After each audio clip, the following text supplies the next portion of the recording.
다시 한번 해주세요. 똑같은 말을. 네, 안녕하세요. 오랜만에 진행하는 문화사회연구소 월담입니다. 오늘의 월담은, 먼저 자기소개를 해야겠죠. 네, 저는 오늘 월담의 사회를 맡은 청주희이고요. 문화사회연구소 운영위원으로 활동하고 있습니다. 네, 오늘 저희가 오랜만에 월담을 준비했는데요. 오늘 월담은 조금 더 특별한 자리가 될 것 같아요. 바로 옆에 있는 강남규 선생님의 신간 책을 축하하기 위해서 오늘은 북콘서트로 작지만 북토크 혹은 북콘서트로 진행을 하도록 하겠습니다. 여기 앞에 신간 책이 보이시죠?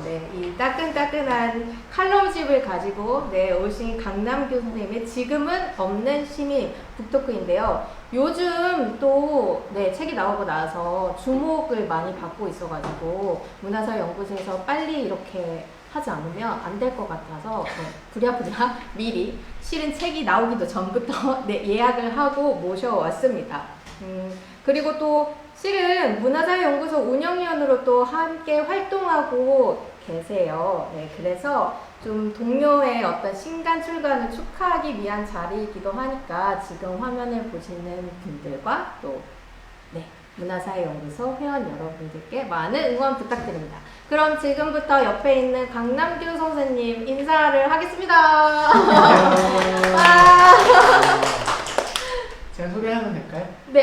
뭐 민망하면 제가 잠깐 소개해드릴까요? 예. 알겠습니다. 그럼 지금 제가 또 준비를 해왔지요. 시민의 책임과 역할을 고민하는 평범한 시민 강남규 작가님을 모시고 이야기를 나누도록 하겠습니다. 와! 네, 평범한 시민 강남규고요. 저는 이제 문화사회연구소 운영위원 아까 소개받은 대로 여기가 제 고향이고요. 또 이제 지금은 생업으로 비영리 재단에서 일을 하고 있습니다. 이제 출퇴근이 나름대로 안정적인 직장이라서 퇴근 후에는 글쓰기를 하면서 이렇게 어쩌다 보니 책까지 내게 되었습니다. 그렇군요. 투잡을 하고 계시군요. 쓰기사실. 그렇군요. 제가 앞에 소개할 때 시민의 책임과 역할을 고민하는 평범한 시민이라고 소개했잖아요. 실은 이 내용이 이 책의 맨 앞에 책날개에 있는 부분이에요. 책날개 첫 줄에 있는 부분인데요. 제가 이걸 보면서 책을 쓰고 칼럼을 쓰면 평범한 시민보다는 오히려 비범한 시민에 가깝지 않나 하는 생각을 했는데 그런데 이 책을 다 읽어보니까 어쩌면 이 제가 소개했던 문구가 가장 강남규 선생님을 잘 설명할 수 있는 문장인 것 같더라고요. 앞에서 이제 잠깐 직장인으로 일하고 계신다고 소개를 하셨죠. 그리고 또 문화사회연구소 운영위원으로도 활동을 하고 계세요. 그리고 또 이력을 보니까 이내창 기념사업회에도 참여하고 계신다고. 그래서 직장인이라고 하기에는 사회운동이나 활동을 너무 많이 하고 있지 않나. 그리고 여러분 잘 모르시겠지만 어쩌면 문화사회연구소 후원 회원이시라면 며칠 전에 뉴스레터를 받아보셨을 거예요. 그 뉴스레터의 편집을 맡고 있기도 합니다. 엄청 많은 일을 하고 계신데요. 바쁘실 것 같아요. 그래서 요즘 어떻게 한 주가 어떻게 돌아가는지 일상이 좀 궁금해요. 요즘 일상이요. 일단 평범한 시민은 제가 넣은 문장은 아니고요. 편집? 출판사에서 그렇군요. 저는 스스로 평범하다고 생각해본 적 별로 없고요. 저기 출판사에서도 오셨는데 막 웃고 계시네요. 근데 뭐 평범하면 평범한 거고 제가 평범한 시민이 되어야 다른 시민들도 함께 평범해질 수 있지 않을까 그런 생각이고 요즘은 이런 식으로 이제 북토크, 인터뷰 또는 뭐라 그러죠? 인터뷰나 북토크 이런 자리도 좀 자주 다니고 있고 또 퇴근하면은 글 쓰고 있고 회사에서는 열심히 일하고 있고 열심히까지는 아닐 수도 있죠. 일을 하고 있고 그리고 또 개인사이지만 좀 11월에 결혼을 하게 되어서 축하드립니다. 시간을 이렇게 잘게 쪼개서 잘 살아남고 있습니다. 그러면 올해 책도 나오고 책도 나오고 결혼도 준비하고 계시고. 사람이 이렇게 한 번에 운세가 올라가면 그러게요. 내년에 떨어질 것 같아요. 그러지는 한 2년 정도 준비만 해두고 있습니다. 그러니까 2년 동안 계속 또 열심히 글을 쓰시고 좋은 칼럼 혹은 좋은 글로 또 그럼 저희가 기다리고 있겠습니다. 이미 이제 여러 매체에 이제 칼럼을 쓰고 계시기 때문에 칼럼을 보신 분들도 계시겠지만 아직 강남규의 칼럼 했을 때 바로 연상되는 것이 없거나 책을 못 접해보신 분들도 계실 것 같아요. 그래서 이 책이 칼럼집을 묶은 것이긴 하지만 좀 물론 읽으신 독자분들도 계시겠지만요. 그래서 좀 질문에 앞서서 책 소개를 간단하게 드리고 싶어요. 칼럼을 엮긴 했지만 이 책은 어떤 책인가요? 이 책은 제가 2019년 9월부터 미디어스라는 온라인 매체 언론 비평지이고요. 언론 비평지고 그리고 한국 노동사회보건연구소의 노동안전보건연구소에서 발행하는 일터라는 또 잡지가 있습니다. 거기에 실린 원고들과 또 이제 경향신문에 연재했던 칼럼들을 두루두루 묶어서 편집장님께서 정말 적확한 기획으로 글을 배치해 주셔가지고 잘 탄생하게 된 책이고요. 사실은 뭐 이제 뒷부분에도 제가 뭐 이미 예상 질문에서 다 있는 법인데요. 뒷부분에 있는 얘기긴 하지만 저 그때 이제 제가 쓰고 싶은 주제들로 대충 이제 썼던 글들이 좀 나름대로 한 1년 6개월 정도 모이고 나니까 나름대로 제 세계관 또는 뭔가 전체적으로 한국 사회에 대해서 말하고 싶은 글들로 이렇게 엮일 만큼의 좀 분량이 되더라고요. 그거를 잘 엮어서 만들어진 책입니다. 그러셨군요. 책의 구성을 보면 왜 저희가 칼럼을 볼 때는 방금 말씀하신 것처럼 매체도 다양하고 그냥 단일한 글로 보니까 잘 몰랐는데 책의 구성을 보니까 총 5개로 분류가 되어 있더라고요. 1장은 제도정치 행위자들, 그 다음에 2장은 제도정치와 영향을 주고받는 시민들의 역할, 그리고 3장은 언론, 그리고 4장은 노동, 그리고 마지막 장은 시민의 책임과 시민사회의 역할이라는 분류로 나눴는데요. 근데 이렇게 주제가 다르긴 하지만 아마 이 책을 읽어보신 분들은 이 강남규의 스타일이라고 할까요? 그 글들 사이에 제도나 정치, 시민, 언론, 노동, 그 다음에 책임, 시민사회에 대한 이야기가 분리된 것이 아니라 어떤 하나로 이렇게 엮어지는 것들을 아마 보실 수 있을 거예요. 그래서 방금 이제 이제 칼럼을 쓰다 보면 일종의 어떤 시대 세계관이라고 할까요? 그게 이제 자연스럽게 드러나기도 한다고 하셨는데, 그러면 이 책 혹은 지난 1년 6개월 동안 그 강남규 작가가 보기에 칼럼을 통해서 드러난 세계관이 뭐라고 생각하시나요? 아니면 그것을 관통하는 키워드 한 3개 정도로 말씀을 해주셔도 되고요. 3개 정도로 하면 일단 핵심을 뽑자면 결국 이 제목인 것 같아요. 시민이라는 키워드였던 거고요. 뭐 한 줄로 정말 쉽게 요약하면 시민이 잘해야 된다라는 주제로 이야기될 수 있을 것 같은데 결국 제가 칼럼들에서 꾸준히 일관되게 하고 싶었던 얘기는 결국 시민의 어떤 윤리 그리고 좀 진보적인 관점을 갖고 세상을 바라보는 거, 그리고 운동적인 관점에서 또한 비평하는 거, 좀 이렇게 3가지에 제가 항상 초점을 두면서 글을 썼던 것 같아요. 그러니까 단순히 진보적인 비평에 그치지도 않고 어떤 일종의 운동이면서도 또 너무 막 운동을 아닌 비평적인 운동인 운동으로서의 비평이니까요. 그러니까 어쨌든 제 관심사는 뭐 거창할 수도 있겠지만 어쨌든 한국 사회를 바꾸는 거에 있는 거고 그 사회를 바꾸기 위해 필요한 글들이라고 생각했던 주제들을 그때 썼던 것 같아요. 어쩌면 이제 앞에서 제가 약간 농담스럽게 이제 평범한 시민이라고 이제 말을 했는데 평범한 시민들이 바꿔가는 어떤 사회 이야기들이 좀 이 책에 담겨 있지 않나. 하지만 결코 가볍지도 무겁지도 않은 진지하면서도 또 쉽게 이렇게 접근할 수 있었던 글이 아닌가 싶어요. 네.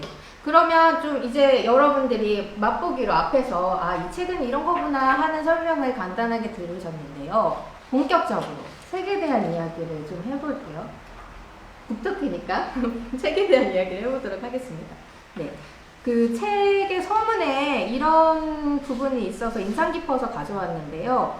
그쪽에 있는 글인데, 시스템이 바뀌어야 한다는 말만으로는 해결될 수 없는 어떤 공백의 영역에 시민의 자리가 있다. 그 자리를 소수의 특별한 의인들에게 맡겨놓지 말자는 얘기를 하고 싶었다. 좋은 시스템의 작동을 불가능하게 하는 이 구조를 바꾸는 일에 함께 하자는 얘기를 하고 싶었다. 함께 책임을 나누고 부담을 덜고 옳음을 따르는 마음을 모아 좋은 사회를 만들자는 얘기를 하고 싶었다. 이 문장을 읽고 독자로서 약간 마음이 뭉클했는데요. 아, 왜 뭉클했냐면 뭐 어려운 말은 없잖아요. 결국에는 같이 사회 좀 바꾸면 좋겠고 책임도 나누고 부담도 덜었으면 좋겠고, 근데 이 마지막 문장이 저는 그냥 이걸 봤을 때 약간 눈물이 날 것 같았어요. 약간 좋은 사회를 만들자는 이야기들이 한 개인의 목소리에서 나오는 게 아니라 어떠한 마음들이 모여서 나온다는 것, 그리고 칼럼을 읽는 내내 그 마음들이 좀 전해지는 것 같아서 네, 책에 대한 이제 첫 소개를 이 구절로 하고 싶었는데요. 그런데 이렇게 감동적인 글을 써놓고 그 뒤에 바로 또 이런 이야기 나와요. 우리 사회의 핵심 구성 원리 민주주의를 어떻게 급진적으로 사유할 것입니까? 네, 그냥 좋은 마음으로는 안 된다. 네, 급진적인 이제 사유가 필요하다라고 하면서 네, 책이 전개되고 있는데요. 그러면 지금부터 약간 이제 날카로운 질문을 제가 해보도록 하겠습니다. 작가님이 오셨으니까. 네. 고양이랑 편치가 않네요. 네, 앞에서 제가 시스템 이야기 했잖아요. 시스템과 의인 이야기를 했는데요. 의인과 시스템주의자 사이에서 고민을 하는데 이 고민하는 그 사이에서 시민의 자리가 있다고 이야기를 하고 있어요. 그리고 또 제가 책을 읽었을 때 책의 서문에서 이 글들을 썼던 그 시기를 문재인 정부의 임기 한복판에 이제 쓰여진 것이라고 이야기를 하셨고, 또 문재인 정부는 촛불이 만들어낸 정부인데, 그러니까 바꿔 말하면 일종의 깨어있는 시민들이라고 할 수 있는 사람들이 모여서 만든 것인데, 그것이 오히려 어떠한 특정인의 지지자의 형태로만 바뀌는 것에 대해서 우려도 했던 것 같고 비판적인 이야기도 하고 싶었던 것 같아요. 그렇다면 과연 이때의 시민을 우리는 어떤 시민이라고 생각할 수 있는지, 저는 여기서부터 좀 이야기를 하고 싶은데, 그러면 강남규 작가가 이제 칼럼을 쓰면서 뭐 쓰는 동안 시민의 삶을 떠올렸을 수도 있겠지만 쓰고 나서 내가 썼던 여러 글들을 모아놓고 보니까 아, 나는 이런 시민 삶을 생각했겠구나 할 수도 있잖아요. 그래서 좀 더 구체적으로 칼럼에서는 드러나지 않았던 강남규 작가가 보고 싶었던 혹은 나중에 발견했던 시민성 혹은 시민의 형상은 어떤 것들이 있는지 좀 궁금합니다. 진짜 어렵네요. 아, 지금 없다며. 이 시민이 지금 없다며. 없습니다. 어렵지만 준비했기 때문에 할 수 네. 있습니다. 이제 촛불 집회 얘기를 계속 했던 건데요. 사실은 촛불 집회 이제 뭐 100만 명, 200만 명의 시민들이 모여서 뭐 사회를 바꾼 거죠. 어떻게 보면 대통령을 바꿨던 거고. 근데 그 대통령을 바꿨던, 그리고 다시 선거를 통해서 새로운 대통령을 탄생시켰던 시민들이 그 대통령의 취임 이후에 다들 어디로 갔는가? 요거에 대한 좀 질문이 있었던 것 같아요. 사실 이 시민들은 이제 대통령이 바뀐 이후에는 대통령이 알아서 해줄 거야 라고 이제 기대를 하면서 자신의 일상으로 돌아가 버리는 거죠. 정치의 자리에 시민의 자리에 정치의 자리는 국회의원이나 대통령들에게 양보를 해버리고 시민은 완전히 일상으로 돌아온 건데, 사실 민주주의를 뭐 아까 급진적으로 살가자라고 했지만 민주주의 사회가 핵심 원리 민주주의라면은 시민의 자리가 단순히 생업의 자리나 뭔가 집회가 필요할 때 그 광장에만 시민의 자리가 있는 건 아닌 거잖아요. 또는 정치인을 선출하는 투표소에만 시민의 자리가 있는 것도 아니고, 하지만 이제 촛불 집회 이후에 시민들은 더 이상 광장에도 광장 아니면 일상 이 인본법 속에서 좀 사라져버린 것 같다는 생각이 들었습니다. 그러니까 이제 대통령이 알아서 해줄 거야라고 엄청난 기대를 가지면서 모든 나의 어떤 정치적 개입을 포기하거나, 저 대통령도 똑같은 마찬가지로 나의 세상을 바꿔주지 못했네? 나는 정치를 거부할 거야. 라면서 이제 다시 골방으로 들어가거나 그렇게 함으로써 지금은 없는 시민의 사회가 된 것 같다. 약간 그런 발상으로 좀 제목도 썼고 좀 고민이 들었었어요. 그러니까 다시 말하면 지금 제가 글을 썼던 시점이 문재인 정부, 그러니까 뭐 공공의정이라고 할 수 있는 보수 정부가 아니라 소위 이제 민주정부라고 불리는 문재인 정부 시기였기 때문에 이런 고민들이 나왔던 것 같습니다. 그러셨구나. 네. 저도 나름대로 이제 글을 읽으면서 어떤 시민이어야 하는가, 방금 말씀하신 것처럼 선거, 어쨌든 전 대통령이 탄핵이 됐고, 새로운 대통령이 선출이 됐고, 또 그 대통령이 선출되기까지 많은 사람들이 광장에 나왔고, 그 힘과 마음들이 모여서 새로운 어떤 정권을 바꾸게 되었는데, 이때 이 시민성, 오래 갈 거라고 생각을 했지만 또 최근에 서울시장 선거가 있었지 않습니까? 네, 서울시장 선거도 그렇고, 네, 또 네, 국민의힘 당대표로 새로운 당대표가 선출이 됐단 말이에요. 네, 젊은 분이죠. 됐는데 이런 어떤 촛불 이후에 또 그렇게 오래 지나지 않았는데 정치적으로는 혹은 뭐 정당 정치라고 한정 지을 수도 있겠지만 그렇게 구분 짓고 싶지는 않아요. 이렇게 약간 보수화되는 현상에 대해서 그 강남규 작가가 그리고 쫓아가고 혹은 뭔가 같이 하고 싶어 했던 그 시민성의 자리와 이걸 어떻게 생각을 해볼 수 있을까? 그 사람들이 그럼 보수화됐다고 말할 수 있냐? 또 그건 또 아니란 말이에요. 그래서 그 질문을 좀 던지고 싶은데 실은 오늘 페이스북에 잠깐 이렇게 남기셨길래 궁금해서 좀 자세하게 이야기를 듣고 싶어요. 저도 사실은 이준석이라는 이름을 떠올리는 것만으로도 요즘 스트레스를 받고 있기 때문에 고민을 많이 해보진 않아요. 왜죠? 네, 아까 조금 전에 해드린 얘기의 연장선상에서 좀 이렇게 얘기해볼 수 있을 것 같아요. 그러니까 그 시민들이 문재인 대통령을 여전히 대통령이 다 알아서 해줄 거라고 기대하고 있는 일군의 시민들이 아닌 저 대통령 똑같은 정치인이었어 믿을 수 없어 라고 일종의 배반감을 느낀 시민들이 사실은 이준석을 뭔가 소위 이제 문재인 대통령의 지지자들이 문재인 대통령을 생각하는 것처럼 이준석이라는 정치인을 뭔가 나의 모든 걸 맡길 수 있는 나는 정말 저 사람을 믿고 따라가겠어 하는 그런 정치인으로 생각할까? 혹은 저희 재보궐 때 오세훈 시장을 그렇게 생각할까? 하면 아닌 것 같아요. 그러니까 이제 일종의 보복성 투표 같다는 느낌을 많이 받았고요. 그러니까 내가 선거를 만들어 주었고 내가 너를 뽑아 주었는데 너는 나에게 모욕감을 줬어 하면서 거기서 오는 어떤 보복적인 마음, 복수심 문재인 대통령을 무너뜨리고 싶다는 복수심 하지만 뭐 그래서 이제 콘크리트 지지율이 30% 40%에서 더 이상 아래로 떨어지지 않는 그 철옹성 같은 상황. 이 상황에서 약간 야당 그래도 저 문재인 대통령을 무너뜨리고 혹은 정신을 차리게 하려면은 뭐 이제 대안적인 정당들이 아니라 여전히 어떤 현실적으로 교체 가능한 정당? 아니면 약간 힘을 견제할 그쵸. 수 있는, 긴장감을 줄 수 있는. 그러니까 제1야당 어느 정도의 의석을 갖고 있고 또 어느 정도의 상대할 수 있는 1대1의 적수인 뭔가 국민의힘의 후보들을 뽑아주는 쪽으로 뭔가 복수를 대비하고 있는 거 아닐까. 그 점에서 보면 어쨌든 결국 시민들이 문재인 대통령 또 뭐 청와대 앞에 나서서 우리가 원하는 정책에 대해서 직접적으로 뭔가 주장하고 촛불 집회를 했던 것처럼 요청하기보다 여전히 뭔가 어떤 정치인들에게 의지해서 나의 복수나 복수심이나 나의 어떤 희망 같은 것들을 대리해달라고 부탁하고 있는 게 아닌가. 물론 민주주의, 특히 대의민주주의에서 어느 정도는 의지를 대리하는 게 당연한 원리일 수도 있겠지만 역시 그것만으로는 안 되는 거잖아요. 그러니까 이쪽이 안 됐으니까 저쪽으로 넘어가는 정치에서 우리가 얼마나 지속 가능한 희망을 볼 수 있을까, 좀 이런 고민이 오늘 선거 결과를 보면서 들더라고요. 그러셨구나.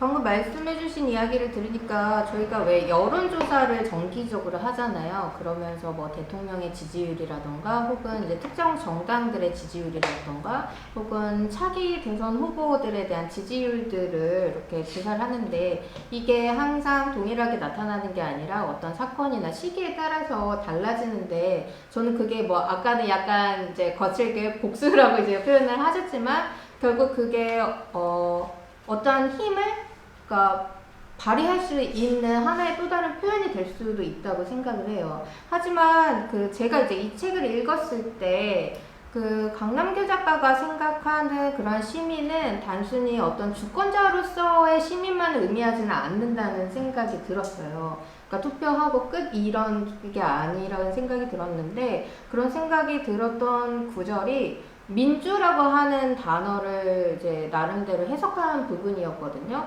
잠깐 이제 읽어드리면 그 강남규 작가가 책에서 민주는 시민이 한 사회의 주인이라고 하는 걸 뜻하는데 만약에 우리가 사회라는 집의 주인이라고 한다면 그 사회에 대한 책임도 이제 함께 져야 된다라는 이제 뉘앙스의 글들을 써주셨던 것 같아요. 그래서 우리가 어떠한 방식으로 시민을 상상하는가라고 했을 때 방금 말씀해주신 것처럼 투표소에서의 우리의 어떤 시민성의 힘 혹은 영향력을 행사할 수도 있지만 또 이 책을 보시면 다양한 영역에서 시민들이 어떤 실천을 통해서 좀 시민성을 발휘도 하고 또 역량을 만들어갈 수 있는 이야기가 나온단 말이에요. 네. 그런 의미에서 제가 북토크를 이렇게 준비하고 기획하기 전에 작가님한테 미리 요청드린 게 있어요. 뭘 요청드렸냐면 본인이 쓴 칼럼이지만 네. 유독 조금 더 이렇게 애착이 가거나 혹은 오늘 청중들과 좀 함께 나누고 싶은 칼럼이 있을 것 같아서 2-3개 정도를 선정해 달라고 했거든요. 그랬더니 사전에 보내주셨던 칼럼이 3개가 있었는데 하나는 2016년 촛불혁명과 칠레 재현 국민투표라는 제목의 칼럼이었고요. 2번째 칼럼은 긴즈버그와 시대의 기후 그리고 마지막 칼럼은 냉소하지 않는 사람들은 성취를 이룬다 라는 칼럼이었어요. 그런데 뽑아주신 글을 보니까 모두 마지막 5장에 있는 글들이더라고요. 그래서 특별히 이 글을 선정한, 이 3편의 글을 선정한 이유가 좀 궁금하고요. 왜 혹시 의도하고 5장에서 뽑으신 건지 아니면 네. 뽑고 나서 보니까 5장인 건지 좀 궁금합니다. 제가 아까 북토크나 뭐 인터뷰 많이 다니고 있다고 했잖아요. 근데 이제 제가 90년대생이고 정치 비평을 하고 있고 네네. 그러니까 이러다 보니까 가는 곳마다 뭐 이제 정치적 비판에 대한 얘기들을 많이 하는데 뭔가 좀 그리고 이제 뭐 90년대생은 어떤가요? 뭐 이런 질문들을 많이 받는데 좀 더 뭔가 희망적인 얘기들, 낙관적이고 어떤 운동과 관련된 얘기들 그래서 어떻게 냉소하지 않을 수 있는가 이 질문을 정말 자주 받고 있거든요. 그러니까 그런 질문들에 대해서 나름대로 답을 내놓고 싶었던 글들이에요. 그 글들에 대해서 질문하는 행사는 잘 없어가지고 내 고향이니까 여기서라도 해야겠다. 그러니까요. 제가 그럴 줄 알고 이거를 부탁드렸던 거예요, 실은. 그러니까. 그러면 이 중에 만약에 하나를 딱 뽑아서 지금 이제 또 방송을 보고 계신 분들과 이제 나누고 싶은 글이 있다면 어떤 글을 선택하시겠습니까? 네, 제가 사전에 듣기로 이제 하나 정도를 요청을 해봤는데 시간이 제가 좀 빨라서 약간 두 개 섞어야 돼요. 그럼요. 읽어주세요. 그럼요. 일단 첫 번째는 제 네. 책의 221쪽 긴즈버그와 시대의 기후라는 글이에요. 요 글은 저희 뭐 많이 아시겠지만 그 루스베이더 긴즈버그 이제 전 미국 대법관 작년에 타계하신 분이시죠. 그분에 대한 글을 하나 쓴 게 있습니다. 요거에 대해서 좀 나름대로 배경 설명 간단하게 드리면 미국 대법원이 대법관들이 종신제예요. 죽을 때까지 자리를 내놓지 않습니다. 그리고 그 대법관을 임명하는 것은 미국 대통령이고요. 뭐 한국 같은 경우에 이제 헌법재판관들은 뭐 대통령 3분의 1, 뭐 대법관 3분의 1 이런 식으로 나눠져 있는데 미국은 이제 전부 대통령이 9명을 선출을 하게 되어 있습니다. 근데 요 대법원의 힘이 굉장히 강해요. 어떻게 보면은 미국 의회보다도 강한 음. 때가 있을 정도로 강한데 예를 들어 뭐 60, 70년대 미국 낙태를 합법화했던 사건도 의회가 아니라 대법원의 판결로 그렇게 되었던 거고 예를 들어 뭐 흑인과 백인의 분리 정책을 폐지하는 것도 대법원을 통해서 진행이 되었던 거고 정말 영향력이 크네요. 그런 식으로 이제 정치적 장에서 문제를 해결하기보다 음. 대법원의 어떤 판결로 사회가 확 바뀌는 그런 좀 일종의 정치의 사법화라고 하죠. 그런 것들에 대한 얘기가 있었어요. 근데 이제 긴즈버그 대법관이 돌아가실 때 좀 미국 사회에서 논란이 됐던 거는 이때가 마침 트럼프 대통령이 거의 임기 말기였거든요. 그래서 이제 보수적 대통령이 임명을 하면 당연히 보수적 대법관이 대법관이 되고 그러면 그 보수적 대법관이 죽을 때까지 대법관을 하는 상황이 되고 그러면 대법원은 점점 보수 쪽으로 의석을 하나 가져가는 그런 이제 정치적인 상황이 있었던 건데 그 상황에 대해서 이제 썼던 글입니다. 그래서 뭐 여러 가지 앞에는 배경 설명이고 뒷부분에 한 단락을 좀 뽑아서 읽어드리면 페이지도 말씀해주세요. 224쪽입니다. 네, 224쪽입니다. 네. 그래서 정치의 사법화 현상이 지속될 수 있는 것은 기본적으로 입법부와 행정부에 대한 불신이 팽배하기 때문이다. 정치를 통해 입법을 선도해야 할 두 권력이 의미 없는 정쟁을 일삼으며 판단을 미루는 사이 지쳐버린 국민들이 어느 쪽이건 시원하게 답을 내려주는 사법부의 결정을 바라보게 된 것이다. 한편으론 법은 제1속만 챙기는 정치와 달리 공명정대할 것이라는 믿음도 여기에 깔려있다. 그러나 과연 법은 공명정대한가? 우리는 법이 정치와 결탁할 수 있다는 사실을 양승태 사법농단 사건에서 익히 확인한 바 있다. 뭐 이런 내용이 있었고요. 그 뒷부분에 있는 얘기가 제가 하고 싶었던 얘기인데 사법 역시 정치로부터 자유롭지 못하다면 시민인 우리의 최선은 정치 자체를 바로 세우는 것이다. 정치는 시민의 몫이고 시민은 교체되지 않기 때문이다.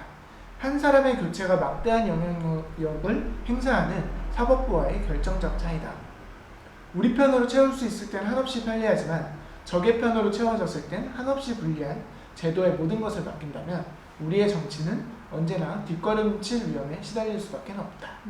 지금 미국에서 긴즈버그의 빈자리에 강경한 보수주의자인 에이미 코니 베럿이 지명되어 임신 중지, 성소수자 인권, 총기 규제, 오바마 케어 등이 모두 과거로 돌아갈지 모른다는 공포심이 미국 사회를 휘감고 있는 것처럼 말이다. 긴즈버그 사후의 상황을 비추어 보면 흥미롭게도 긴즈버그가 2015년 동성혼 합법화 판결 이후 한 강연에서 남긴 말은 시민과 사법의 관계가 나아가야 할 방향을 정확히 표현하고 있다. 판사는 그날의 날씨가 아닌 시대의 기후를 고려해야 한다. 그 시대의 기후를 만드는 것이 바로 시민의 역할일 테다. 와, 2020년 9월 29일에 쓴 네, 칼럼이네요. 그래서 이 문장 특히 좀 얘기를 하고 싶었던 거는 정치는 시민의 몫이고 시민은 교체되지 않는다. 제가 쓰고도 좀 약간 카타르시스를 그러셨구나. 그 마음 알죠? 저도 네. 예전에 칼럼 쓸 때 제가 써놓고 이 문장. 네. 그래서 이 시민이 어떤 식으로 다시 말하면 어쨌든 시민이 한 사회에서 계속해서 시민 운동을 통해서 여론을 형성하고 있고 정치를 압박하고 있을 때만 정치가 꾸준히 바른 길로 갈 수 있다는 것이지 뭔가 대법관 한 명을 세우는 요행수 우연히 진보 정부 때 보수 대법관이 죽기를 기도하는 그런 상황으로는 어쨌든 우리 정치가 우연의 길일 수밖에 없는 것이고 그마저도 언제나 다시 역전될 수밖에 없는 것이라는 점. 좀 그런 부분들에 대해 좀 강조하고 싶어서 이 글을 썼던 것 같습니다. 그러셨군요. 네. 그리고 두 번째 글은 네. 이 책의 맨 마지막 챕터에 실린 글이에요. 237쪽. 네, 237쪽에 네. 있는 맹수하지 않는 사람들은 성취를 이룬다라는 글이고요. 네. 이 글 같은 경우에는 2020년 11월에 쓰인 글인데요. 이때 이제 미국 대통령 선거도 있었고, 미국 이제 연방의회 선거들도 있었고, 이런 좀 큰 선거의 한 시기가 있었는데, 이때 좀 많이 주목이 되었던 거는 이제 미국의 민주적 사회주의자라는 그룹이 있습니다.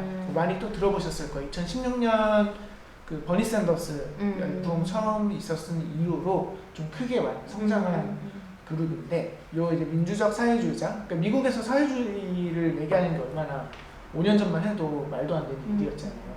근데 지금 이제 좀 숨쉬듯이 자연스러운 일이 되었는데 5년 동안 이 민주적 사회주의자라는 그룹이 굉장히 크게 성장을 했어요. 그리고 이번 작년 선거에서도 꽤 많은 의원들을 당선을 시켰죠. 좀 그 결과를 보면서 썼던 글인데요. 그래서 이 민주적 사회주의자들이 저 자본주의의 천병, 미국에서 어떻게 성취를 이루고 있는가. 자본주의 천병인가요? 맞지 않아요? 농담입니다. 네. 자본주의 최선진국에서 아, 어떻게 성취를 이루고 있는가 이런 것들에 대한 얘기였습니다. 부분적으로 읽어드리면은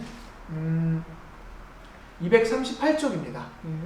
그래서 이 급진적인 젊은이들이 어떻게 의회 진출에 성공하고 급진적인 제안들을 관철시키고 있는 걸까? 이들이 버릇처럼 내뱉는 말이 그들의 방법론이다. 조직하는 것이다. DSA, 민주적 사회주의자 주인말인데요. 신앙처럼 이 말을 섬긴다. 이들은 지역사회에서 다양한 행사를 열거나 낯선 이의 집문을 두드리고 거기서 사람들을 조직한다. 스스로를 조직가라고 소개하기도 했던 오카시오 코르테스의 말은 DSA의 강령 그 자체다. 어디든 장소를 잡고 목소리를 높여 말하라. 문을 열어두고 다른 사람들을 데려오라. 디지털 네이티브인 이들은 아날로그에서 더 치열하다. 선거운동조차 이들에겐 효과적인 조직화를 위한 계기일 뿐이다. 샌더스의 선거운동을 통해 만난 진보적인 사람들을 가입시키는 게 이들의 중요한 과제라고 DSA는 적평한다. 그들의 과제 달성률은 숫자가 보여준다. 2015년에 5,000명에 불과했던 회원수는 2016년 샌더스 선거운동 때 3만 명까지 폭증하더니 2018년 오카시오 코르테스의 당선 직후 5만 명으로 늘었다. 그리고 2020년 11월 현재 그들은 8만 명의 조직화를 보유했다. 최근에는 아마 9만 명까지 돌파했을 거예요. 2016년에 이들의 지역 조직은 15개 뿐이었지만 지금은 231개의 지역 조직이 전국에서 사람들을 모으고 있다. 이들을 끊임없이 움직이게 하는 원동력은 무엇일까? 뉴욕타임스의 칼럼니스트 미셸 골드버그는 2018년 6월 30일 게재된 밀레니얼 사회주의자들이 온다 라는 제목의 글에서 DSA를 취재하고 이렇게 적었다. DSA의 젊은이들은 분석으로 트럼프라는 재앙을 이해하므로 희망은 잃지 않는다. 스스로를 현재의 재앙을 피하려 애쓰는 존재로 이해하기보다는 수십 년 안에 그들이 살고 싶은 세상을 만드는 존재로 이해한다. 살고 싶은 세상이 있고 그것을 스스로 만들 수 있다고 믿으니 이들은 지치지 않는다. 그렇다. 냉정한 분석과 강렬한 소망이 있는 곳에 냉소는 싹 틀 틈이 없다. 그리고 냉소하지 않는 사람들은 성취를 이룬다. 네. 그래서 이 책의 부제가 끝내 냉소하지 않고 마침내 변화를 만들 사람들에게 라고 붙었는데 아마 이 글에서 따오신 것 같아요. 맞죠? 아, 네. 저쪽에 편집자님이 맞다고 하십니다. 네, 그렇군요. 그런데 제목이나 부제는 좀 몰랐습니다. 아, 그렇군요. 편집자님께서 100% 의견을 주셔가지고 100% 반영해서 만들어진 이름이었어요. 이 글을 읽었을 때 저 마지막 문장에, 그러니까 이제 방금 낭독도 해주셨지만 읽었을 때 약간 소름. 저도. 아, 그래요? 아, 그랬구나. 마지막 문장이 그리고 냉소하지 않는 사람들은 성취를 이룬다라고 하는 것인데요. 그러니까 저도 이제 연구를 하고 글을 쓰고 있지만 어쨌든 우리가 주목하는 부분들은 희망이나 긍정적이지 않는 곳을 일단은 직면을 하고 봐야 하잖아요.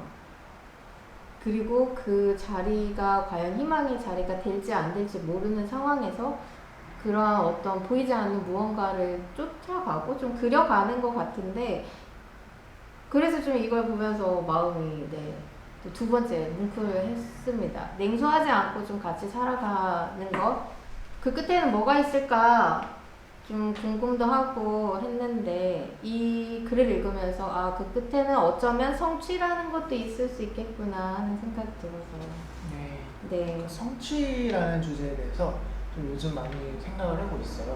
그러니까 저희가 되게 입버릇처럼 말하는 게 네네. 아무것도 바뀌지 않았다. 뭐 아무도 이거에 대해서 얘기하지 않는다. 뭐 이런 말들 많이 하잖아요. 근데 사실은 바뀌고 있고 바뀌어왔고 또 누군가들은 항상 말을 하고 있고 다만 이제 조명되지 않았거나 뭐 너무 이제 드라마틱하게 바뀌지 않았기 때문에 좀 음. 천천히 바뀌고 있기 때문에 그거에 대해서 이제 냉소까지는 아니지만 이제 비관하듯이 말을 하게 되는 건데 근데 저는 좀 저희 운동사회의 성취 같은 것들을 저희가 좀 더 뭐랄까 우호적으로 좀 바라보는 태도가 좀 필요하지 않을까 좀 그런 생각들을 많이 하고 있습니다. 아, 정말 많이 공감을 하는 게 이제 뭐 아시는 분들도 계시겠지만 제가 주로 이제 청년 노동, 뭐 청년 연구를 해왔잖아요. 부채를 포함해서 그러다 보니까 특히 청년 정책 같은 경우는 지난 5년, 6년 사이에 굉장히 많이 바뀌었어요. 물론 연구자들이나 활동가들은 이제 그 자리에서 계속 비판적으로 말은 하지만 방금 작가님이 말씀하신 것처럼 우리가 이루어낸 성취에 대해서도 또 어느 정도 같이 축하도 하고 또 그것을 발판 삼아서 넘어갈 수 있는 힘을 좀 얻는 것이 굉장히 중요한데 그동안 너무 이제 좀 부정적인 측면만 이제 어쨌든 전략적으로 계속 드러내고 이야기를 해야 하니까 보지 않았나 하는 생각이 들고요. 그런 의미에서 다시 한번 이 책은 그 강남규 작가가 오랫동안 고민했던 1년 반 동안 고민했던 내용을 잘 이렇게 정리해서 낸 것이니까요. 오늘도 방송을 보시고 또 여러분들께서 이 책을 구매하셔서 많이 글도 읽어주고 또 주변 사람들하고 같이 이야기를 나눌 수 있는 말감을 던져주는 책이 됐으면 좋겠습니다. 네. 앞에서 작가님이 낭독을 해주셨으니까 이제 잠깐 쉬시라는 의미로 제가 물도 한 잔 좀 드시고요. 이제는 제가 이 책을 읽으면서 독자로서 들었던 어떤 생각, 앞에서는 이제 동료로서 들었던 생각을 이야기했다면 독자로서 들었던 생각을 좀 약간 나눠보려고 해요. 먼저 이 책을 읽고 나서 좀 강남규에 대해서 다시 생각하게 됐는데요. 저희가 같이 문화사회연구소 활동을 한 지 얼마나 됐죠? 한 4년 됐죠? 4년, 5년 뭐 그 정도 됐죠? 네. 제가 거의 여기 활동할 때랑 또 비슷하게 그렇게 큰 차이가 안 나게 활동을 시작했는데 같이 연구소 운영위원을 하고 있지만 남규쌤이 뭐에 관심이 있었는지 혹은 어떤 생각을 하는지 사회운동에 관심이 있다는 것은 알고 있었지만 구체적으로 좀 그 자리가 어떤 건지 몰랐어요. 그래서 책을 읽으면서 아 내가 너무 무심했구나 하는 반성과 또 지난 1년이 넘는 시간 동안 아 강남규 작가는 이런 고민을 하면서 살았구나 하는 어떤 제가 미처 생각하지 못한 부분을 좀 잘 드러내주고 그리고 아까 말했던 것처럼 굉장히 친절한 방식으로 설명을 해주셔서 정치나 사회운동에 대해서 잘 모르거나 낯선 분들도 그냥 이 글을 읽으면 아 이런 거구나 좀 쉽게 이해할 수 있더라고요. 그래서 좀 저의 반성과 함께 저의 무지를 다시 한번 뭐 방금하려면 그 전에는 보이지 않았던 어떤 정치에 대한 새로운 정보도 알게 되고 또 다른 방식으로 사유할 수 있는 가능성이 열렸다 정도로 생각을 해주시면 될 것 같은데요. 그리고 또 단일 칼럼으로 읽기는 했었어요. 그런데 그때랑 이렇게 책으로 엮여서 나오니까 좀 느낌이 좀 다르더라고요. 물질감이 주는 느낌이 다른데 저는 제목만 봤을 때 기대했던 것보다 글이 조금 더 좋았던 게 실은 3장이에요. 해장국 언론을 넘어서 이 제목을 누가 짰나 생각을 굉장히 궁금한 마음으로 왔는데 역시나 편집자님이 하신 거겠죠? 네, 그렇다고 고개를 끄덕이시네요. 이 해장국 언론이라고 하는 게 결국 그 해장국 안에 들어가는 재료를 비유적으로 표현을 하신 거 맞나요? 아니요. 아닌가요? 이제 강준만 그런가요? 제가 글 하나 쓸 동안 책 한 권을 강준만 교수님께서 쓰신 표현인데 그러니까 이제 속을 팍 풀어주는 그러니까 사이다 같은 표현이긴 해요. 그러니까 이 신문 기사를 읽었을 때 내 속이 풀리는 기사를 약간 소비자들에게 제공하는 데 대해서 좀 비판적으로 표현하시는 어쩜 저 완전 다르게 해석했어요. 저는 강준하 선생님이 그렇게 표현하신 걸 몰라서 그 해장국에 들어가는 그 시래기 있잖아요. 그래서 그것을 약간 이렇게 굉장히 유머러스하게 돌려서 해장국이라고 표현을 했다고 생각을 했는데 저처럼 생각하시는 분들도 계시지 않았을까요? 강진만 계시네. 아 그렇군요. 네. 근데 뭐 잘못 이해하긴 했지만 그래도 뭐 네? 창의적인 해석이죠. 네, 편집자님 그렇다고 해주세요. 네. 네. 그래서 저는 3장을 굉장히 흥미롭게 읽었는데 뭐 잘못 이해했지만 그래도 제목이 굉장히 재치 있다고 느꼈어요. 해장국 언론. 그리고 평소에 이제 칼럼니스트들이 언론을 비판적으로 사유하거나 언론의 비판적인 태도로 잘 말을 하진 않아요. 저도 이제 지금 미디어 문화 연구를 전공하고 있지만 대부분 칼럼니스트들이 언론사의 칼럼을 기고하잖아요. 그렇기 때문에 언론의 이렇게 쓴소리를 하는 것이 살짝 이제 부담을 느끼기도 하고 또 칼럼니스트들이 뭐 그 언론계 생태계를 잘 모르는 상황에서 또 쉽게 이렇게 비판을 하기도 조금 부담스럽고 그래서 요거는 뭔가 제 나름의 이게 일단 미디어스라는 매체가 언론 비평지라는 점이 있었고 원래 앞에서 얘기하려다가 실패했는데 네네 말씀하세요. 생각난 거 말씀하세요. 그럼요. 이제 제가 나름 기자를 준비했었거든요. 네. 대학교에서도 어쨌든 언론 활동, 대학 언론 활동을 했었고 졸업하면서도 어쨌든 기자 준비를 하면서 나름대로 뭐 한겨레 21 같은 곳에 교육 연수도 다니고 해서 제가 이제 완전한 언론의 외부자가 아니라는 점. 그러니까 언론의 경계쯤에 어딘가에 서 생산자들의 관점도 대충 이해가 되고 소비자의 관점도 이해가 되고 그런 점이 제들의 강점이 아닌가. 저도 그렇게 생각해요. 아니야, 나도 그렇게 생각했어요. 그래서 말씀하신 것처럼 그런 태도가 나오지 않나. 맞아요. 저는 그래서 대부분 물론 이제 그 또래 필진들이 있잖아요. 각자 이제 본인의 삶의 터전에 따라서 끌어오는 주제들이 다른데 강남규 작가 같은 경우는 어쨌든 정치나 사회운동 이야기를 하지만 언론에 대한 이야기를 많이 한단 말이에요. 그리고 저도 이제 대학 때 한때 미디어스라는 곳을 이제 그러니까 미디어스는 아니군요. 네. 미디어 오늘이라고 하는 매체가 있었는데 거기는 또 언론사들을 비평하고 글을 쓰는 곳이에요. 그래서 한때 이제 거기에 취업 준비를 해볼까 고민을 하면서 꿈을 키웠는데 그 꿈을 접고 이제 연구자가 되었지요. 문화 연구자가 되었지요. 그러니까 이런 것처럼 근데 저는 전공을 신문방송을 했음에도 불구하고 이후에 좀 어떤 칼럼이라던가 혹은 언론에 대해서 비판적으로 이야기를 할 때 그게 저의 몫이 아니라 물론 독자는 독자긴 하지만 저의 몫이 아니라 기자들이나 그냥 언론계 안에서 자성을 하거나 혹은 자생적으로 좀 바꿔가야 되는 부분이라고 생각을 했던 것 같아요. 약간 안일해진 거죠. 근데 이 글을 보면서 내가 너무 나의 책임성도 있는데 그걸 너무 이렇게 떠민 부분이 있구나 하는 생각이 들어서 이 3장이 내 뜻하지 않게 저한테는 좀 굉장히 다르게 와 닿았고요. 또 언론을 비판을 한단 말이에요. 여기서 언론을 비판을 하는데 비판을 하면서도 독자로 좀 후원을 많이 해야 좋은 탐사 보도가 나온다는 칼럼 내용도 있어요. 그래서 이걸 보면서 굉장히 쓴소리도 하지만 근데 그 쓴소리가 어떤 애정이 담긴 쓴소리라는 느낌이 들어서 저희 둘 다 언론가는 다른 일을 언론인이 아닌 다른 일을 하고 있지만 그래도 나눠주신 이야기들이 저한테는 좀 다르게 느껴졌고요. 기자는 관뒀지만 신문에 글을 썼어요. 그렇죠. 네, 저도 그러네. 저도 그러네요. 네. 그래서 저는 칼럼을 저도 한번 뽑아봤어요. 처음에는 한두 개만 뽑으려고 했는데 한두 개만 뽑기가 조금 힘들었어요. 그래서 몇 개만 제목을 일단 말을 할게요.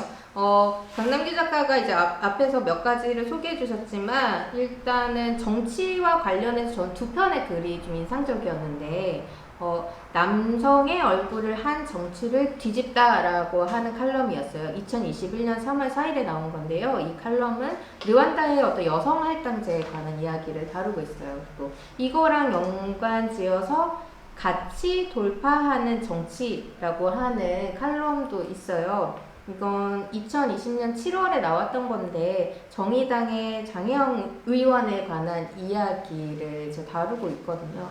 그러니까 이렇게 여성들이 정치인으로 이제 살아가면서 겪는 것들 혹은 여성 정치인, 뭐 그냥 정치인이라고 하겠지만 기존의 문법 혹은 기존의 관점으로는 보지 못했던 어떤 새로운 방식의 시도와 태도들 그것을 좀 작가님이 포착하고 싶지 않았나. 그리고 봐요, 정치인들은 항상 뭐 싸우는 것만이 아니라 이렇게 각자의 자리에서 또 바꿔가려는 노력을 하는 정치인들도 있어요. 그래서 어쩌면 냉소주의적으로 바라보는 거에 대해서 좀 비껴가면서 정치를 다시 생각하게 하는 계기가 됐던 글이었고요. 또 다른 하나는 요즘 이제 책 나오고 나서 90년생으로 이제 많이 호명되면서 인터뷰랑 어제도 자담회를 하고 오셨다고 들었어요. 자담회를 하셨는데 그 작년에 썼던 글 중에 7월에 쓰셨던 글 중에 다른 청년은 어디에나 있다라고 하는 칼럼이 저는 굉장히 좋았어요. 지금 읽어도 딱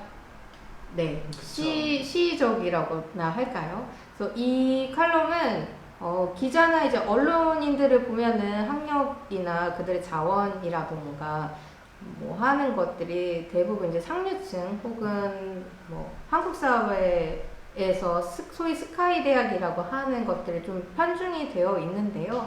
그래서 이제 그들이 다루는 청년에 관한 표상과 대표성에 대한 문제를 이제 다루면서 결국에 기자들이 너무 게으른 거 아니냐 뭐 이런 얘기하는 글처럼 들렸어요. 왜냐면 기자들이 항상 쉽게 접하는 청년들만 인터뷰를 한다거나 그 주변에 있는 사람들의 목소리만 말했을 때 청년이 특정한 방식으로만 재현이 되잖아요.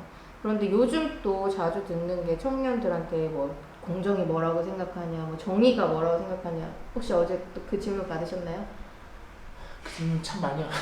또 받으셨군요. 더 이상 받고 싶지 않습니다. 그렇군요. 그래서 그런 질문을 굉장히 많이 한단 말이에요. 그래서 여기서 우리가 공정에 대한 이야기를 하면서 왜 그러면 노동조합에 가입되어 있는 비정규직들이라던가 혹은 뭐 대학을 졸업하지 않는 청년들을 가서 만나려고 하지 않냐라고 좀 비판적으로 보는데 저는 이 글이 약간 속 시원했어요. 그러니까 단순히 뭐 기자들을 비판해서 속 시원한 게 아니라 제 안에서도 저는 전화가 엄청 많이 와요. 방송국 작가들한테 전화가 와요. 뭐냐면 저를 섭외하겠다는 전화가 아니라 제가 연구하면 그 제 연구 안에 들어있는 그 연구 참여자들 연락처를 달라고 그렇게 많이 와요. 그래서 근데 방송국이나 기자들은 오히려 더 그런 인맥이라거나 자원이 훨씬 많잖아요, 저보다.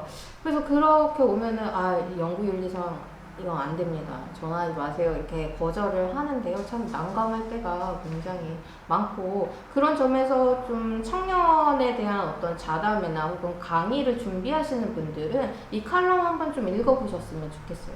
다른 청년은 어디에나 있다라고 하는 제목의 칼럼입니다. 기사들 보면은 청년들에게 공정을 묻다 이런 그러니까. 기사를 보면은 다 이제 뭐 Y대생 26살 뭐 A씨 뭐 K대에서 뭐 CC 사실 뭐 청년을 찾아야겠다 하면은 대학으로 가는 맞아요. 되게 자연스럽고 사실 거기서 청년 만나기 제일 쉽긴 하죠. 근데 그런 식으로 구성된 기사들 너무 많고 첫 번째로 너무 많고 두 번째로 대표성의 문제도 있고 그런 부분들이 별로였던 것 같아요. 사실 거기 특히 이제 진보 언론 한겨레나 경향신문에서 쓰인 인터뷰들 보면은 대충 누가 누군지 알 것 같아요.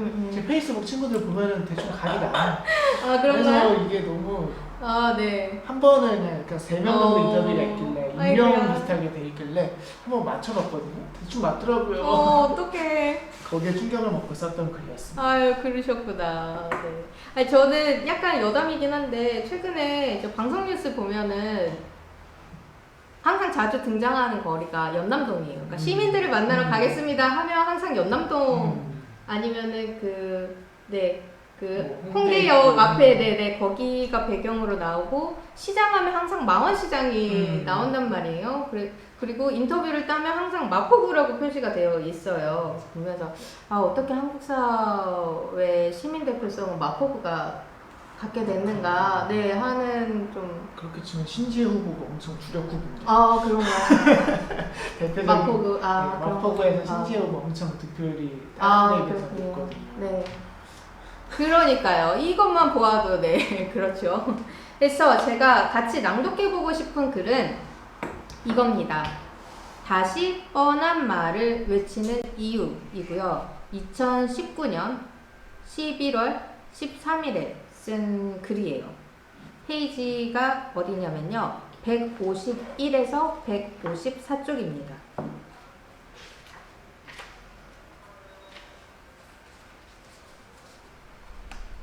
네, 제가 한번 읽어볼게요. 책이 없으신 분들 이거 다 읽어도 되죠? 네, 감사합니다. 네, 허락 받았으니까 읽도록 하겠습니다. 네. 다시 뻔한 말을 외치는 이유. 대학생 시절에 대학 언론에서 활동을 했다. 학내 민주주의 강화를 기조로 하는 언론이었다. 그러다 보니 쓰는 글마다 결론이 똑같았다. 학생사회 관심이 필요하다. 학과 통폐합에 대해 쓸 때도, 학생 징계에 대해 쓸 때도, 총학생회 선거에 대해 쓸 때도 늘 결론이 이랬다. 사실 그럴 수밖에 없었다. 학생사회 관심이 없는 한 어떤 문제도 해결할 방법이 없었으니까. 뻔하고 추상적인 결론이지만 그것 말고는 달리 결론을 낼 수 없었다. 이렇게 추상적인 결론을 제시하는 글들은 보통 잘 안 팔린다. 그게 되겠냐? 그래서 언론이 뭐냐? 는 냉소적 반응이 돌아오면 차라리 다행이고 대부분은 시선을 끌지 못한 채 수많은 글들 속에 묻힌다. 사람들은 신선하고 명쾌하며 직관적인 대안을 원하는 것처럼 보인다. 어떤 사람들은 그런 수요에 적극적으로 호응해 제법 구체적인 대안을 내놓기도 한다. 법제도를 이렇게 저렇게 바꿔야 한다거나 특정한 방법으로 일점 돌파해야 한다는 식이다. 대학 문제를 예로 들면 학생회와 교수 집단과 대학 본부가 의결권을 평등하게 나눠 갖는 제도를 만들자는 대안을 낼 수도 있겠다. 이 다음 문단 좀 읽어주시겠어요? 네. 하지만 어떻게 대안을 마련하는 것은 어렵지 않지만 대안을 관철시키는 건 현실 속 권력관계의 문제다. 학내 민주주의를 강화해야 한다는 주장은 당위적이고 대체로 당위적인 주장은 그것을 요구하는 세력이 영향력을 갖지 않고서는 무력한 법이다. 의결권을 내놓으라는 요구에 대학 본부가 응하도록 하려면 결국 학생사회에 관심이 필요하다. 뻔한 결론인 걸 알지만 그런 대안밖에 내놓을 수 없었던 이유다. 한 달 전 이 지면에 산업재해 사망사고에 대한 글을 썼다. 그 이후로도 노동자들의 죽음은 참 꾸준히도 이어졌다. 시민단체 노동건강연대 집계에 따르면 2019년 10월 한 달 동안 보도되어 세상에 알려진 것만 50명이다. 그렇게 죽음을 알리는 뉴스는 오랫동안 지속되어 왔으나 노동환경은 단 한순간도 바로 잡히지 못한 채 지독하게 일상화되어 아침에 일어나면 시큰둥하게 스쳐보는 일기예보와 같은 일이 되고 만 것일 테다. 그러다 어느새 산업재해로 1년간 2,000명 사망이라는 끔찍한 통계로 누적되어 불현듯 우리를 또다시 충격에 빠뜨리고 그제야 정치권은 산업재해를 해결해야 한다고 외치지만 또 다시 그때뿐인 것이다. 네, 잠깐 생략하고 마지막 문단 읽겠습니다. 네. 이렇게 사람이 일하다 죽는 일이 없도록 해야 한다는 결론이 무력한 상황이라면 결국 결론은 다음과 같을 수밖에 없다. 청와대가 반응하도록 하려면 우리 사회에 관심이 필요하다. 뻔한 결론인 걸 알지만 그것만큼 근본적인 대안이 달리 있을까? 전태일 열사의 49주기를 맞은 오늘 저녁 산업재해 사망자 고 김용균 씨를 기억하고 그와 같은 죽음의 행렬을 끊어내기 위해 창립된 김용균 재단은 전태일 동상에서 광화문 광장에 차려진 김용균 씨 분향소까지 행진할 계획이다. 행진의 구호는 물론 뻔하다. 죽지 않고 일할 수 있게, 차별받지 않게. 전태일 열사의 분신 이후 49년 동안 아직 이것조차 이루지 못한 사회에서 노동자들이 신선한 말을 내놓기란 어려운 법이다. 네. 그동안 이제 저희가 주로 정치적인 이야기를 다뤘지만 실은 이 책에 상당수 노동에 관한 글들도 포함되어 있어요. 저도 비정규직 노동자나 혹은 이제 여성 노동자에 대한 관심을 갖고 또 글을 쓰기도 하지만 좀 또 강남규가 바라보는 오늘날의 어떤 노동의 현실일까요? 그게 저랑 많이 겹치기도 하면서 또 다른 관점으로 풀어내는 것이 좋았고 이 글을 읽었을 때 먹먹했어요. 굉장히 개인적으로. 왜냐하면 아까 대학 때부터 이제 언론인 일을 준비하기도 했었고 실제로 이제 글을 쓰기도 하셨잖아요. 저널리스트로서. 그래서 대학 시절부터 이제 글을 찾고 대안을 찾아가는 그 여정에서 계속 우리가 수없이 반복해야 하는 어떤 노동의 죽음의 자리들 그것을 보면서 왜 우리는 여전히 뻔한 말을 외칠 수밖에 없지? 이게 저한테 좀 많이 와닿았던 것 같고 대학생 강남규가 직장인이 되는 그 과정에서 답답하고 무력감을 느꼈을 수도 있었을 것 같아. 그리고 동시대에 또 우리는 어떤 자리에서 비슷한 공감을 했지만 오늘 또 이렇게 누군가의 어떤 고민이 담긴 글을 가지고 새로운 이야기들을 풀어나는 자리가 마련이 됐구나 하는 생각이 들어서 이 글을 좀 같이 가지고 읽어보고 싶었습니다. 네.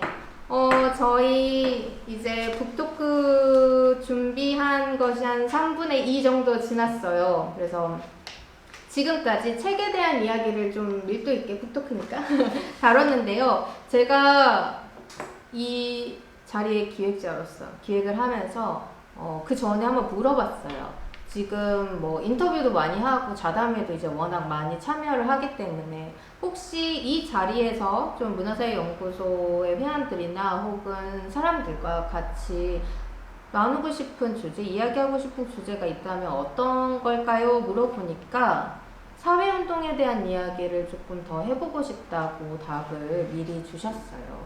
그래서 사회운동의 어떤 부분들? 그걸 좀 오늘 이 방송을 보고 계신 분들하고 나누고 싶으셨는지 이야기 좀 들려주시겠어요? 어려운 얘기는 아니고요. 사회운동이라고 하면 뭔가 대단한 머리띠라도 둘러야 될 것 같다고 생각하지만 그런 것 같진 않아요. 그러니까 최근에 좀 되게 감명 깊게 본 대화 중에 하나가 이제 친구의 동생인데 그 친구는 자기 동생을 대중1이라고 표현을 할 정도로 이제 정치에만 이렇게 큰 관심을 갖고 있지 않은 동생이었는데 근데 그 동생이 이제 제 친구는 정의당에서 보좌관이라는 친구예요. 근데 그 동생이 그 친구, 그러니까 언니인데 언니한테 이런 말을 했다는 거예요. 언니 정의당 관련해서 막 뉴스 나오는 거 보면은 참 좋은 활동 많이 하는 것 같은데 기사에 댓글이 없다. 뭐 욕하는 댓글들밖에 없다. 네네. 그래서 내가 요즘 거기다가 댓글을 달고 있다. 오. 지지하는 댓글을 달고 네. 뭐 쓸데없이 욕하는 사람들이랑 막 싸우는 댓글을 달고 좀 그런 걸 하고 있다라고 딱 올린 카톡을 저한테 캡처해서 보내줬는데 그게 참 딱 와닿더라고요. 뭔가 그래도 어쨌든 그 대중이 할 수 있는 위치에서 나름대로 뭔가를 하고 있는 거고 어쨌든 그런 어떤 뭔가 따뜻한 활동들, 뭐 따뜻하다기보다 할 수 있는 최선의 활동들로 뭔가 사회적인 목소리를 내고 또는 뭐 지지하고 싶은 사람들에게 힘을 주는 거, 좀 그 정도만 해도 어떤 하나의 사회운동이지 않을까. 근데 저희가 사실 시민으로서 하고 있다고 하는 것은 뭐 몇 년에 한 번씩 돌아오는 투표에서 응징할 거야 하는 그런 것이나 혹은 이제 뭐 불매운동이라거나 또는 구매운동이라거나 이 정도에 그치는 것 같은데 좀 그런 식으로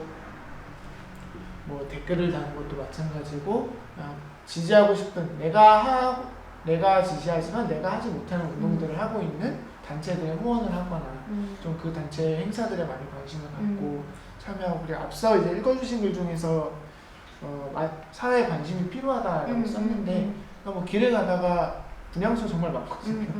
분향소에 같이 불이란 하늘 피워주고 거기에 머물러 주거나 그러니까 시민들이 이 현장에 관심을 갖고 있다는 걸 보여주는 것만으로도 운동하는 사람들한테 굉장히 큰 힘이잖아요. 그런 활동들 정말 사소해 보이는 활동들 뭐 더 급진적으로 하고 싶으시면은 뭐 더 급진적으로 하시는 거 언제나 환영이고 그런 사소한 활동들로 좀 시민으로서 참여할 수 있는 정치의 폭을 넓혀가는 거 좀 그런 식으로 우리가 지금은 없는 시민을 지금 여기에 있는 시민들로 확장해 볼 수 있지 않을까 좀 그런 얘기를 꼭 한번 해보고 싶었습니다. 약간 이제 방금 들려주신 이야기를 들으니까 물론 사회운동이라고 하는 것이 개개인이 싸워서는 이게 하나의 운동으로 일어나지는 않죠. 우리가 어떤 공동의 의제라고 하는 것을 만들고 그것을 더 나은 방향으로 바꿔가기 위해서 계속 이렇게 걸어가는 것, 때로는 뛰어가는 것, 그러다 또 넘어지기도 하지만 다시 일어나는 것이라고 생각하는데요. 강남규 작가님의 이야기를 들으니까 사회운동을 이야기하는데 계속 뭔가를 지지해야 된다 혹은 지지하는 이야기를 많이 들려주신 것 같아요. 그걸 듣고 그러면 나는 어떤 식으로 사회운동에 참여할까? 혹은 사회운동이라고 하는 것이 꼭 같이 집회에 나가면 정말 더 좋겠죠. 더 힘이 되겠죠. 근데 그러지 않고라도 좀 서로 함께 있다는 것을 알려줄 수 있는 방법이 뭘까 고민하게 됐는데 이야기 들으면서 그냥 하나의 장면이 떠올랐어요. 뭐였냐면 누군가 서 있는데 그 곁에 그냥 서 있는 것만으로도 뭔가 되게 힘이 될 수 있는 거? 그러니까 손을 잡고 서로 뭔가 같이 걸어나가면 정말 좋겠죠. 더 적극적으로 하면 좋겠지만 아직 그것이 익숙하지 않거나 어떻게 사회운동을 시작해야 될지 잘 모르는 분들이 계신다면 그냥 그 옆에 딱 서 있는 것만으로도 혹은 그것부터 시작을 하는 것이 좀 사회운동을 상상할 때 말씀하신 것처럼 분향소에 간다던가 혹은 누군가가 어떤 건물에서 혹은 학교에서 투쟁에 관한 조끼를 입고 있다거나 할 때 그 곁에 서서 말을 건네주는 것부터 그리고 말씀하신 것처럼 곁에 서는 거 그러니까 한 사람이 서 있을 때는 그냥 서 있는 사람이지만 옆에 한 사람이 서면 사실 힘이 돼요. 근데 그 옆에 이제 10사람이 서면은 사람들이 저건 뭐지? 그러니까 하면서 쳐다보게 되고 그때 우리가 메시지를 냈을 때 하나의 사회적인 메시지가 되는 거고 그게 100명이 되면은 뉴스 카메라가 오겠죠. 1000명이 되면 유튜브에 올라가고 와우, 네. 10,000명이 되면 뭐 BBC가 오겠죠. 뭐 그런 식으로 하나의 운동 옆에 서는 것만으로도 그리고 저는 요거 얘기 되게 오랜만에 하는데 2013년에 안녕들 하십니까? 대자보 있었잖아요. 그때도 비슷했던 것 같아요. 대자보 한 장이 붙었을 때는 그냥 어떤 대학생 한 명의 뭐 소위 일갈? 뭐 이런 거지만 그 옆에 이제 10장이 붙는 순간 하나의 현상이 된다. 그러니까요. 그리고 또 힘을 갖잖아요. 그쵸. 그게. 10장이 붙으면은 근데 그 10장이 붙은 사람들 이름이 대학에서 맨날 막 활동하던 저 같은 인간들이 아니라 처음 보는 이름들 되게 낯선 그러니까 대학에서 활동할 때 자주 나오지 않는 뭐 다른 학과의 어떤 처음 보는 이름들이었을 때 나도 저 사람처럼 뭔가 말을 할 수 있겠구나 약간 그런 힘이 되면서 안녕들 하십니까라는 게 하나의 사회 현상이 되었던 거잖아요. 좀 그런 식으로 저희의 운동은 확장되는 게 아닌가 그런 마치 이 책이 한 권이 있을 때는 그저 그쵸. 책처럼 보이지만 이렇게 두 권이 있을 때는 그쵸. 뭔가 이게 정말 요즘 핫한 책이구나 하는 그런 그쵸. 효과를 불러일으키는 1세가 나오면 그냥 책이지만 2세가 팔리면 조금 더 팔리는 책이고 10세가 되면은 제가 편집자님 웃고 계세요 지금. 마스크를 쓰셨지만 눈이 이렇게 웃고 계세요. 알겠습니다. 조국의 시간처럼 80세가 팔리는 저희 이제 좀 질의응답을 받아보려고 하는데 현장에는 스텝 말고는 없어서요. 혹시 올라온 질문들이 있을까요?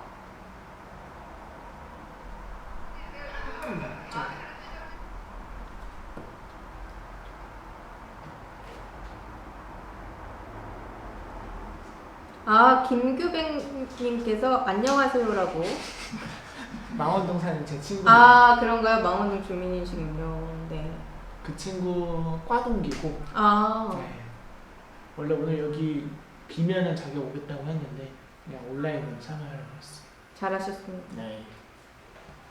아, 제가 이게 접속하니까 시차가 약간 있네요. 그쵸. 제가 지금 말하는 것과. 그럼 혹시 여기 현장에 계신 분들 질문 있으실까요? 예. 네. 편하게 해주세요. 질문을 하나만 그러니까, 받겠습니다. 예, 시간상. 네. 뭐 사실 이렇게 칼럼을 쓰시면서 이제 모으셔가지고 책을 내셨는데 칼럼을 쓰실 때는 어떤 예상하는 어떤 독자들을 이제 상정을 하고 쓰시겠지만 한편으로는 이게 책으로 나온다는 건 또 다른 사실 어떤 사회적 실천이 있고 한편으로는 또 이거의 어떤 매체가 달라짐에 따라서 어떤 대상이 달라질 수 있는 지점들 방금 말씀하셨던 그런 지점에서 굉장히 어떤 확장성이나 어떤 시민사회의 어떤 조금 더 실천적인 의미로서 이것이 좀 익히고 이렇게 됐으면 좋겠다라는 어떤 맥락에서 선생님께서 지금 이 책의 예상 독자 혹은 뭐 누가 이 책을 읽었으면 좋겠다고 생각하시는지가 궁금했습니다. 네, 아주 날카로운 질문이에요. 네. 아마 질문이 안 들렸을 테니까 정리를 네. 해드리면 이 책의 예상 독자가 누가 되었으면 좋겠냐라는 건데 사실 이게 제 얘기라 좀 민망하고 부끄럽긴 하지만 어쨌든 저는 되게 글을 쉽게 쓰는 편이거든요. 쉽고 잘 사람들이 모르는 배경들에 대해서 나름대로 꽤 친절하게 설명을 하는 편이에요. 공부를 많이 하시고 예.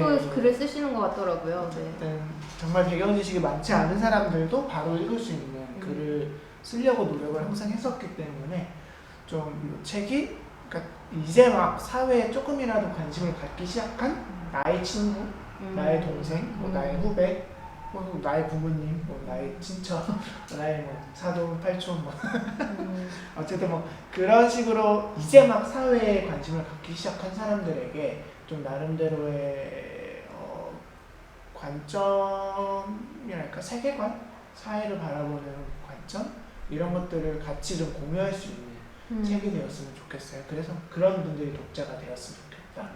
그러니까 사회에 엄청 관심 있으신 분들은 제 책 안 읽어도 돼요.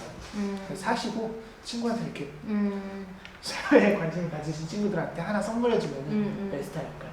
아, 저는 조금 다르게 생각했어요. 그 남기쌤은 이제 주변에서 이제 막 사회 관심을 갖는 사람을 좋겠다고 했는데 저는 초등학생부터 실은 이 글을 읽어도 전혀 어렵지 않고 아까도 제가 굉장히 쉽고 친절하게 설명을 하고 있다고 했잖아요. 마치 무슨 홈쇼핑 같네. 아, 그래서 저는 오히려 네, 그런 더 젊은 연령층에서도 초등학생들이 읽어도 충분히 네, 확장 네, 가능성이 있지 않을까 생각을 하는데요. 네, 편집자님 홍보라도 학교 쪽에 네. 하면 어떨까요? 조카와 시민을 위한 교육. 네, 좋아요. 아주 좋죠. 네. 조카와 자녀들에게 선물할 수 있는 책. 네, 저희가 실은 질문을 하나만 받으려고 했는데 질문이 올라와가지고 네, 질문을 읽어드릴게요. 김규백님, 망원동에 사시는 김규백님께서 남겨주셨어요. 네. 보편의 담지자인 시민보다 국민보다 더 잘게 쪼개져 남성과 여성, 기성세대와 청년 이렇게 구분해서 서로 적대하는 지금 상황에서 어떻게 시민 혹은 시민성을 회복할 수 있을까 질문을 남겨주셨어요. 좀 굉장히 네 궁금한데요. 네. 이 대목에서 냉소할 수밖에 없는데요. 아니죠. 네. 냉소하지 말자 그랬잖아요. 네. 계속. 사실 또 뻔한 얘기 할 수밖에 없을 것 같아요. 뻔한 얘기랄까? 뻔하지만 어렵지만 뻔한 얘기인데 그러니까 결국 뭐 이제 남성과 여성, 뭐 청년과 기성세대 이렇게 얘기하지만 어쨌든 한 사회에서 살아가는 사람들로서 좀 공통된 언어. 그러니까 저 아까 민주적 사회주의자 얘기를 했지만 거기도 사실은 뭐 청년들이 있고 그 안에도 남성 여성들이 있고 또 이제 기성세대 뭐 버니 샌더스 같은 할배들도 있고 MZ 세대라고 하는 뭐 밀레니얼 세대들도 있고 그러니까 그들이 어떤 언어를 근거로 같이 모였는가를 좀 생각해 보게 되는 것 같아요. 그분들에게는 뭐 일종의 계급 뭐 이런 뭐 고루한 언어일 수도 있지만 그러니까 뭔가 젠더라든지 뭐 퀴어라든지 이런 다양한 이슈들을 놓치지 않으면서 하나로 모일 수 있는 키워드를 그들은 이제 계급이랄까 사회주의라는 이념에서 찾았던 거고요. 그래서 저희는 그런 깃발, 일종의 다양한 주체들이 함께 모일 수 있는 좀 큰 우산 같은 깃발, 그거를 우리가 찾아야 이 사회에서 좀 이제 분열됐다고 표현되는 그런 여러 시민들을 모아낼 수 있지 않을까. 그거는 뭐 여러 글들에서 얘기했지만 결국 진보적인 관점인 거고 글에서는 진보적 관점이라고 했지만 방송에서는 사회주의라고도 얘기할 수 있는 훨씬 더 급진적인 그런 개념들로 모이면 좋지 않을까요? 네. 저는 조금 다르게 생각하는데 예를 들면 그 강남기 작가와 제가 오랫동안 문화사회연구소 운영위원으로 동료 관계로 지냈단 말이에요. 그런데 얼마 전에 모 신문에서 강남기 작가를 90년생이라고 말을 하고 저를 80년생이라고 말을 했어요. 심지어 MZ세대 맏형이라고 저를 표현을 하셨더라고요. 기자님 보고 계실까요? 네, 그랬을 때 우리는 실은 동료 관계인 건데 그렇게 임의적으로 어떤 80년생, 90년생 이렇게 나누잖아요. 물론 어떤 세대적인 특성이 있을 수도 있겠죠. 하지만 그 글의 논지를 보았을 때는 결코 청년의 이야기를 하면서 80년, 90년생으로 나누는 그렇게 적절해 보이지 않았어요. 그래서 남겨주신 질문으로 다시 돌아가면 우리가 삶의 모든 프레임이 남성, 여성으로 이루어지지 않을 때가 있잖아요.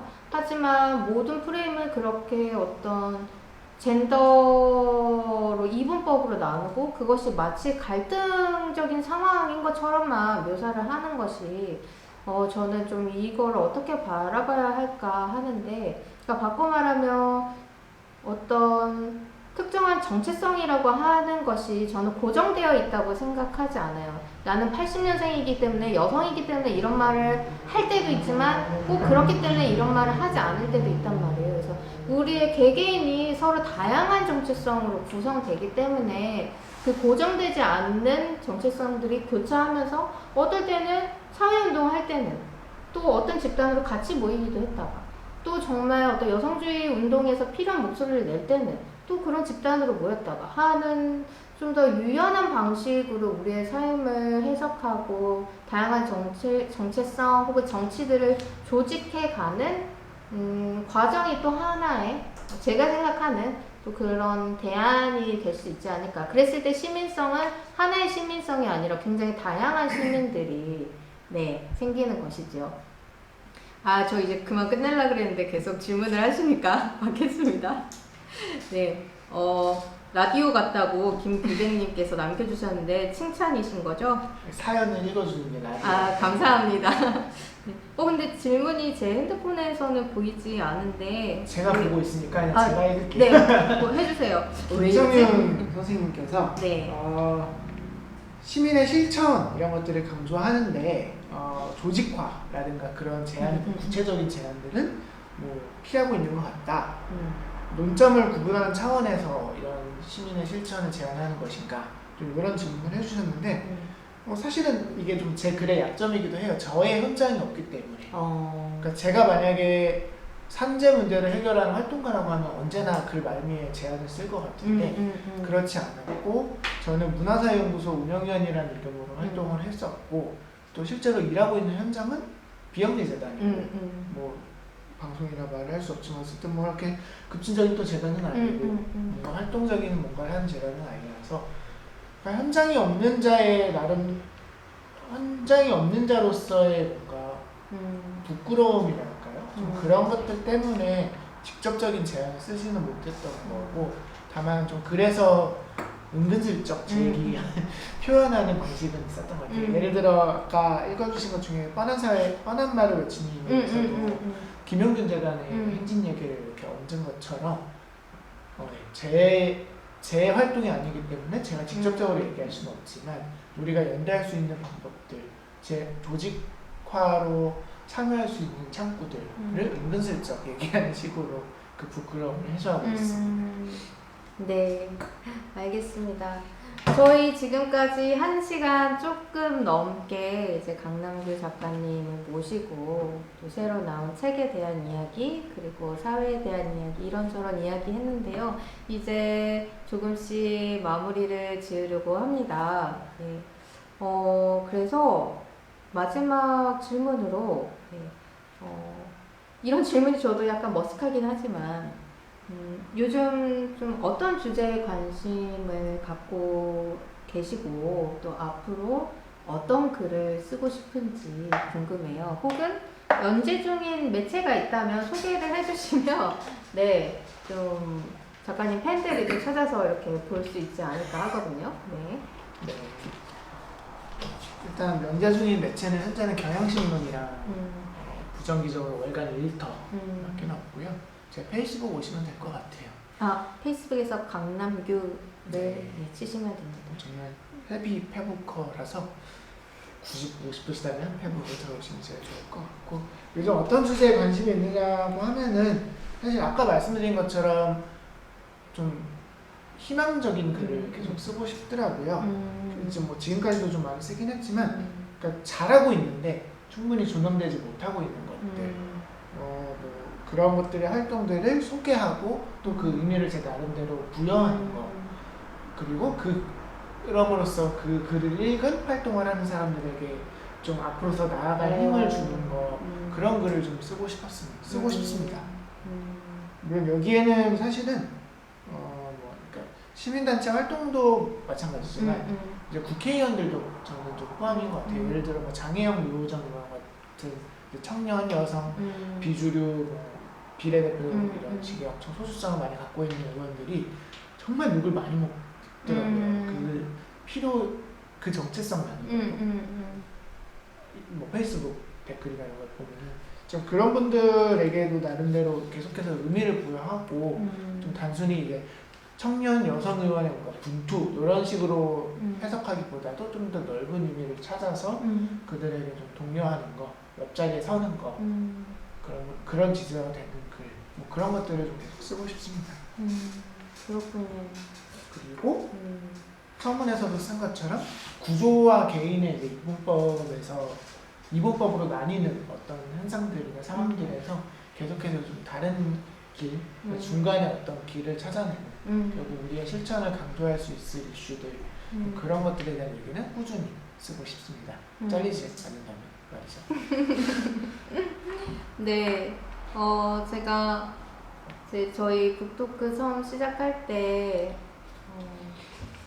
이 책 이후에 또 책이 글을 계속 쓰셔가지고 나오면 좋겠다라고 이제 바람을 말씀드렸는데 몇 년 후에는 이 지금은 없는 시민의 후속 칼럼집으로 이제 도래한 시민 같은 네, 지금은 없었으니까 미래에 언젠가는 도래했으면 좋겠다는 어떤 마음을 담아서 그냥 제가 마음대로 제목을 이제 도래한 시민 이렇게 적어봤어요. 그러니까 이런 책들이 계속 꾸준히 나오셨으면 좋겠고 뭐 책이 아니더라도 또 강남규라고 하는 사람이 써내는 글에 또 여러분들이 많은 관심과 지지 부탁드립니다.